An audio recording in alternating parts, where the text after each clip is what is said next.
words. Sometimes you got to make a concession or two.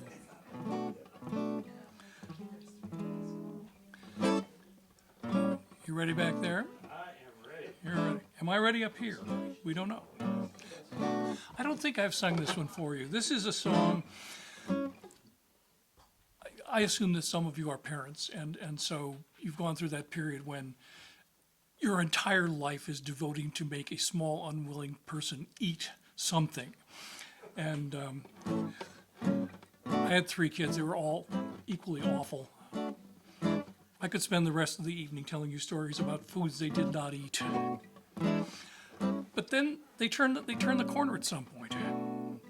And so this song is about the other side of it, which is the annual battle between my daughter and my best friend at Thanksgiving dinner over who's going to get the last helping of their favorite side dish. When I was just a lad, my sweet old mom and dad, they'd fix me dinner every night, but I never ate it. They gave me T-bone steaks, Caesar salads, chocolate cakes. But no matter what they'd make, I'd always hate it. And then one day, they gave me something new and different, and something like a miracle occurred. I tried a bite, I tried a second and a third. I started singing out these words. Don't want no collard greens, can't stand those kidney beans. Please remove that soup tureen. Mama, give me more mashed potatoes. And I don't want hams or clams or fancy jams or candied yams. Remove that can of Spam, ma'am, give me more mashed potatoes. Your heart me quaking at the thought of chicken. I'm sickened at the whole idea. And as for cheese, sweet Jesus, please be a dear, get it out of here. You be bewitching if you're pitching in the kitchen and fix me what I'm itching for. Forget that other trash, just give me the mashed potatoes.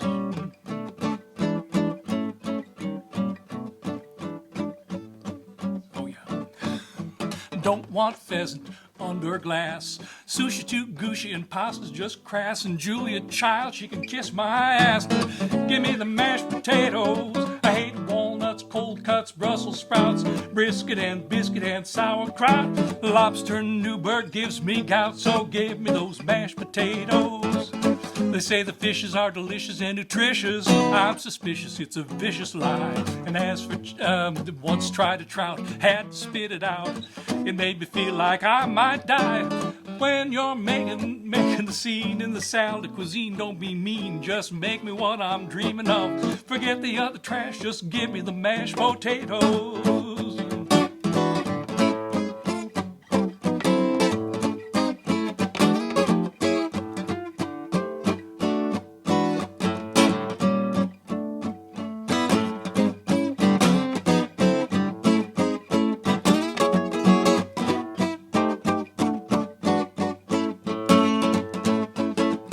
No other vegetable is even edible, and it's incredible if you ask me that a loving higher power would create the cauliflower, not to mention peas or broccoli. So maybe out of fashion, but don't go mashing passion. Let's try that again. It's a hard line. Hey, maybe out of fashion, but don't go bashing, mashing. It's my passion. It's what I love. Forget that other trash and give me the mashed potatoes. Well, creamy on the outside, creamy underneath, and you can even eat them if you got no teeth. Once you start to eat them, you're never going to stop. They're a little bit of heaven with gravy on the top, so don't dilly-dally. Let's rally in the galley, Sally, make me what I'm dreaming of. Forget that other trash and give me the mash. Forget the other trash and give me the mash. Forget the other trash, give me the mashed potatoes.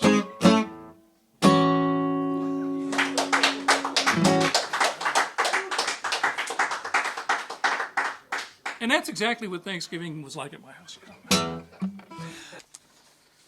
I'm going to embarrass myself with a song that has, well, you'll see what it has in it. I think this song was written about, later then, but about the recession in 2008 and the aftermath and the way that, people lost everything or people lost a lot.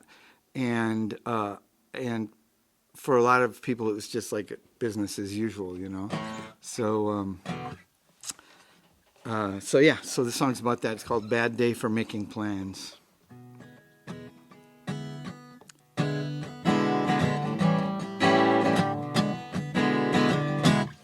It was a bad day for making plans. So many things we didn't understand. You never really know just how things are going to go. It was a bad day for making plans.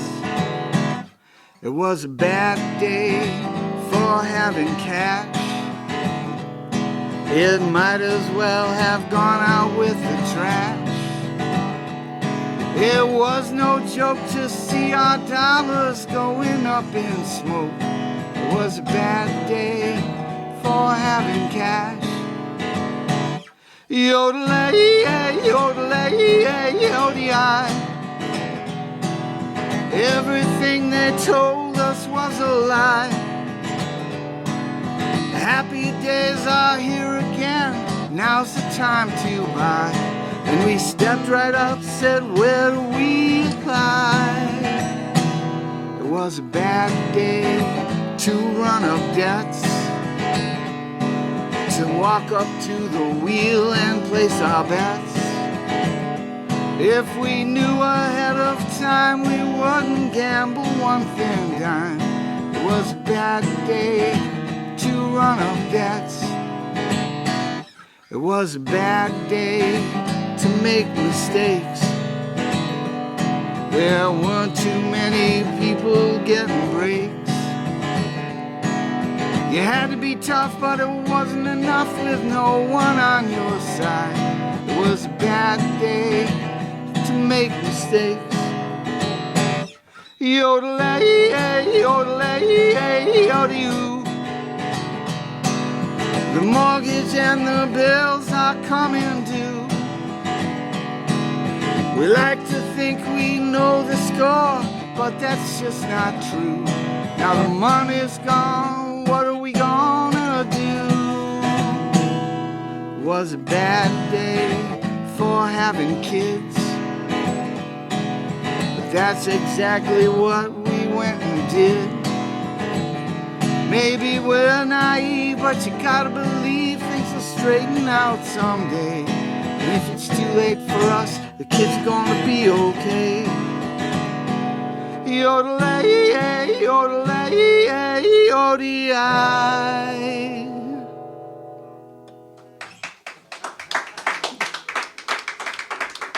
You don't get a lot of chances to yodel in this life, so when you get them, you gotta take them, I guess. So, I haven't been here in a while. So I took some time from writing to promote the album I put out in November. So, I have written 3 new songs, so I'll do those tonight. First one I'm going to do is called Why Do We Procrastinate? So it's pretty self-explanatory. Oh, I didn't mean to write that song. So anyway, I don't know, I was just sitting there one night and I'm like, oh, okay, it just came to me.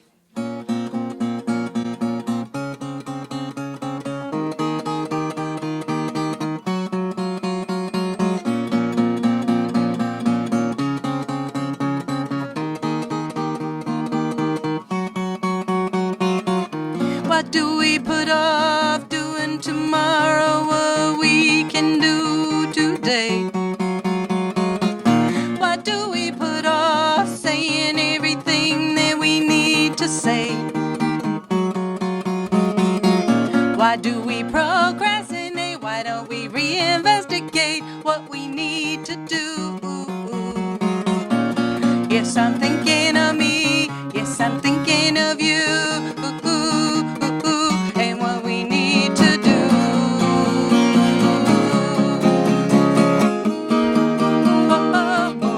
What we need to do.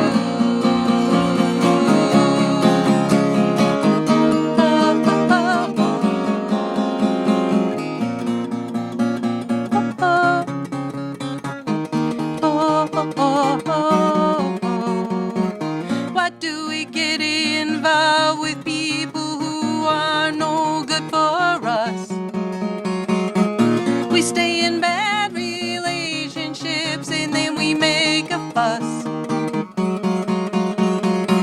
Why do we procrastinate? Why don't we recreate what we need to do? Yes, I'm thinking of me. Yes, I'm thinking of you. And what we need to do.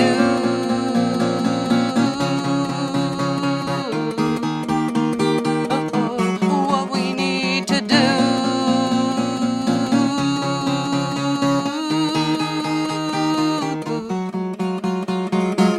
Why do we get involved doing things with a high price to pay? Even though we know the consequences, we do these things anyway. Why do we procrastinate? Why don't we recreate what we need to do? Yes, I'm thinking of me. Yes, I'm thinking of you. And what we need to do.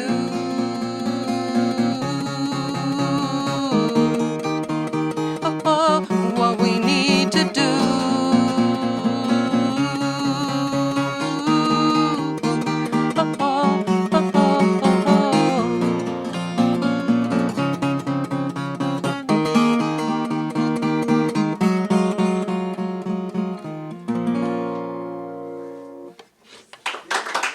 Thank you.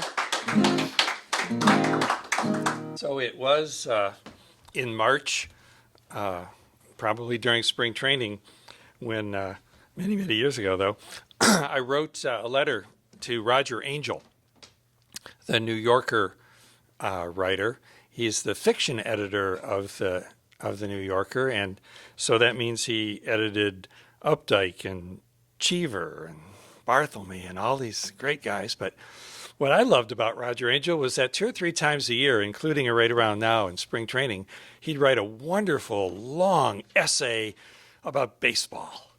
And so the New Yorker, of course, would print it. Doesn't matter how long it was. The New Yorker loved these long articles. And so I always looked forward to Roger Angell writing about baseball. And when I was in graduate school, I wrote him a fan letter. I said, you know, I'm doing what I have to do in graduate school, but I'd really rather be doing what you're doing, writing about baseball. And he was very, very kind and very sweet, and he wrote me back.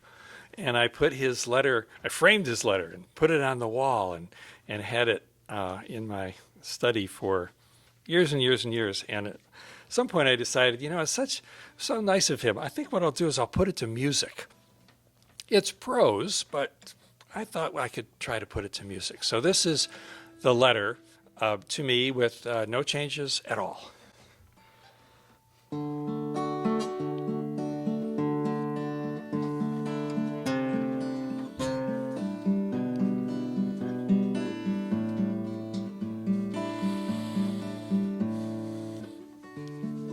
Dear Jim Novak, thanks for your kind letter.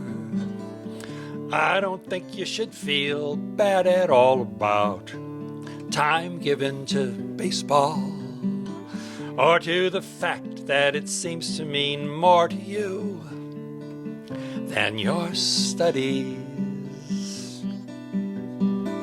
I really doubt that it matters what one cares about or writes about, long as it seems to have connection to the rest of the world.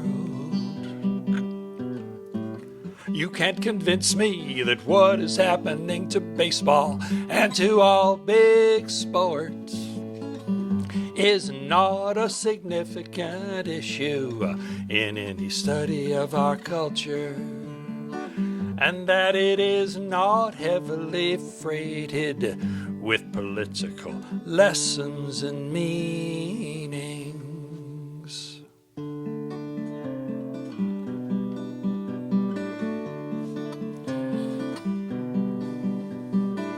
One can start with the designated hitter ruling and build an entire critique of this American century without becoming sentimental or obscure or anything but logical.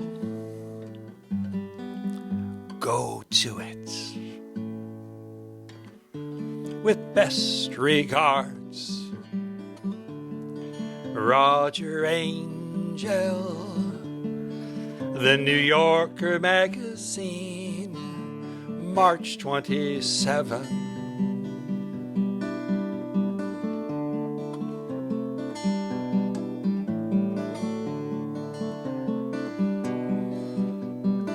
I really doubt that it matters what one cares about or writes about, long as it seems to have connection to the rest of the world.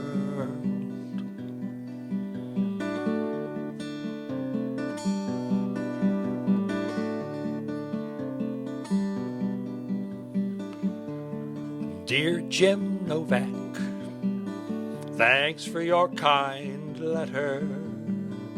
I don't think you should feel bad at all about time given to baseball.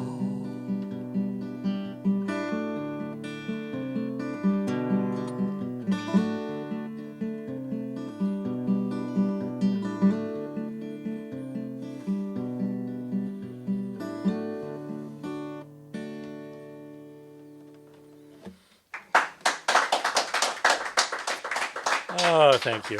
Thank you, thank you. This is an original. It's called All Within Reach. I'll let you guys figure out what it's about. It's not I just won't even say any more about it. It's just all there is to it. It's just a sort of a little different kind of song. It's not a broken heart song or any of that kind of stuff. But I think it may have a little philosophical something to say somewhere along the line. Anyway, we'll find out.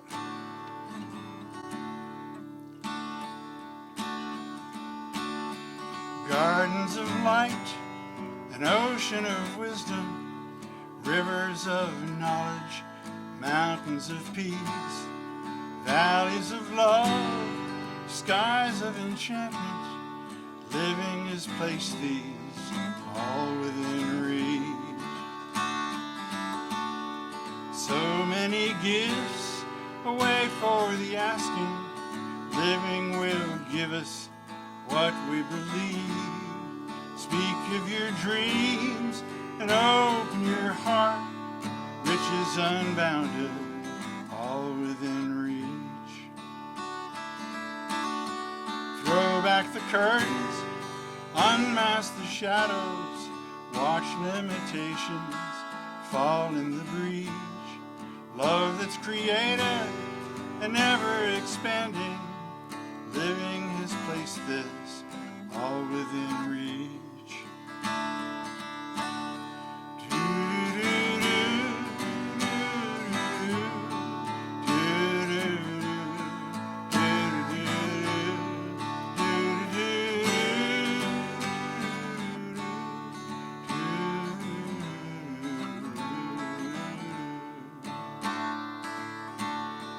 Gardens of light, an ocean of wisdom, rivers of knowledge, mountains of peace, valleys of love, skies of enchantment, living has placed these all within reach.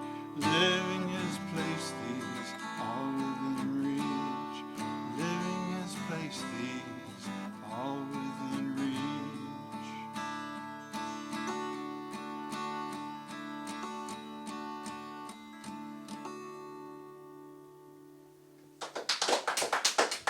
Thank you. Thank you. So this first song is called Dial Tone. I wrote it a while back, and it was name inspired by the fact that I was listening to a David Bowie song. I think it was Young Americans, and I went to make a phone call on my home phone, and the dial tone was the root of the key of the David Bowie song. And I then just was like, oh, I love that song, so I kind of based the chorus off of the form of that David Bowie song. There's a different cadence, so you probably you might hear it a little bit. You ready? Yep.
all I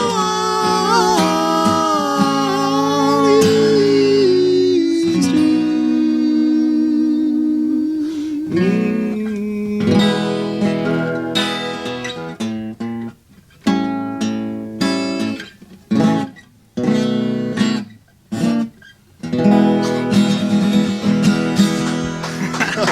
I need to have a fluorescent color on this neck so I can. Yeah.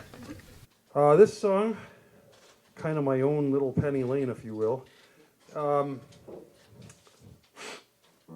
lot going on in this one. This is called Avenue A.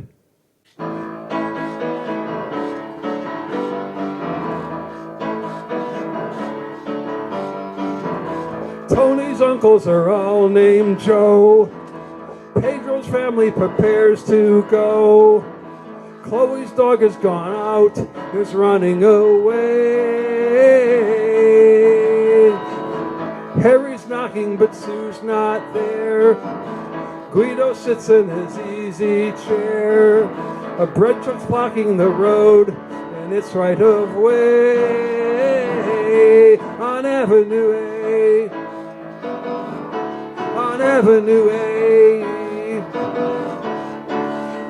The dusk sets in and leads the daylight away. Yankees hitters are 0 for 10. Zhao and Mason at odds again. Talking issues to waste the rest of their day. Omar comes home to better news. Darcy's paid back for those torn shoes.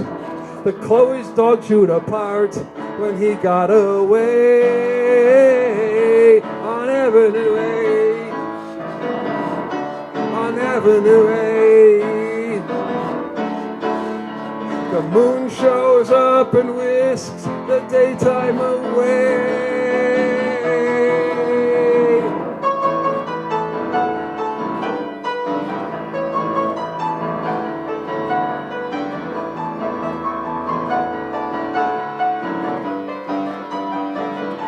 On Avenue A.